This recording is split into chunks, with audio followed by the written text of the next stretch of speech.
Assalamualaikum warahmatullahi wabarakatuh. Perkenalkan, nama saya Muhammad Nur Adna Ramadan dengan NIM 1204606 dari Prodi Teknik Perkeretaapian TPB 20.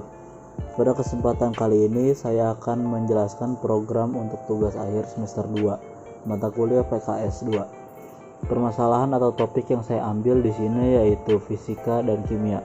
Yang pertama ada program fisika. Program ini dibuat untuk menghitung nilai tegangan, hambatan, dan kuat arus. Pengguna menentukan nilai apa yang ingin dicari, lalu memasukkan nilai yang dibutuhkan. Misalkan ingin mencari tegangan, maka pengguna harus memasukkan besar hambatan dan kuat arus. Lalu program menghitung dengan menggunakan rumus dan menampilkan hasilnya. Di sini ada programnya. Jika ingin mencari kuat arus, maka bisa klik 1 dan seterusnya.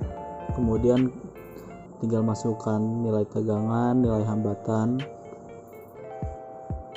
dan ketemu hasilnya.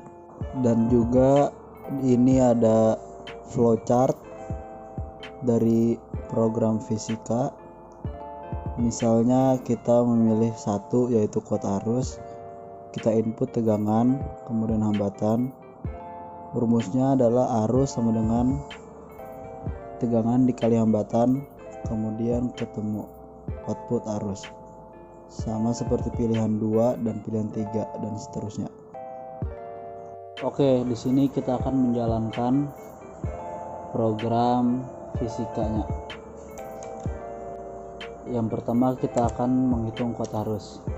Kita masukkan nilai tegangannya, kemudian kita masukkan nilai hambatannya, dan kita akan ketemu yaitu kuat arusnya sebesar 30 ampere. Kemudian kita mencari tegangan. Pertama masukkan nilai arus kuat arusnya dalam ampere. Kemudian kita memasukkan nilai hambatannya dan hasilnya besar tegangannya yaitu 0,875 volt.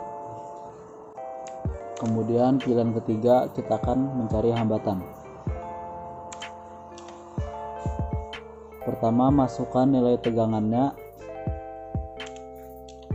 kemudian kuat arusnya, dan kita mendapatkan besar hambatannya senilai 0,9 ohm. Yang kedua ada program kimia. Pada bidang kimia yang akan diimplementasikan ke dalam program C++ yaitu materi mengenai sifat kolegatif, larutan non-elektrolit. Pertama membuat daftar yang ingin diketahui oleh penggunaan. Hal ini merupakan beberapa penerapan dari konsep percabangan. Kemudian pengguna memilih daftar kemudian diproses.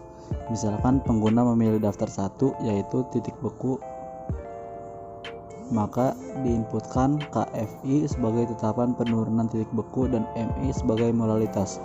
Selanjutnya dilakukan perhitungan dengan rumus TBI sama dengan KFI kali MI.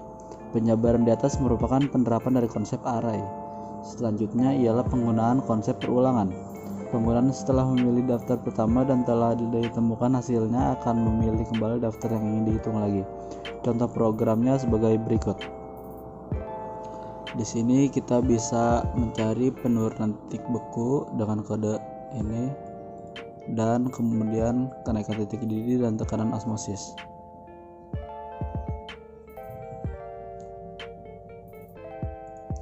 Kemudian ini flowchartnya.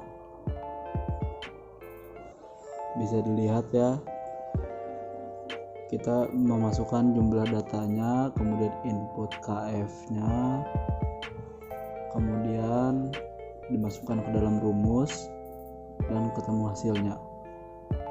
Sama seperti titik didih pada menu 2 dan menu 3 osmosis. Sama perulangannya, oke. Sekarang kita akan menjalankan program dari kimia. Yang pertama kita akan melakukan penurunan titik beku. Kita masukkan jumlah datanya, contohnya 1 data saja. Kemudian kita masukkan tetapan penurunan titik bekunya. Kemudian masukkan molalitas.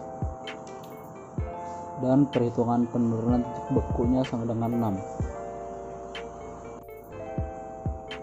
Kemudian kita melakukan percobaan kenaikan titik didih. Kita masukkan jumlahnya data 1 saja. Kemudian kita masukkan ketetapan kenaikan titik didih.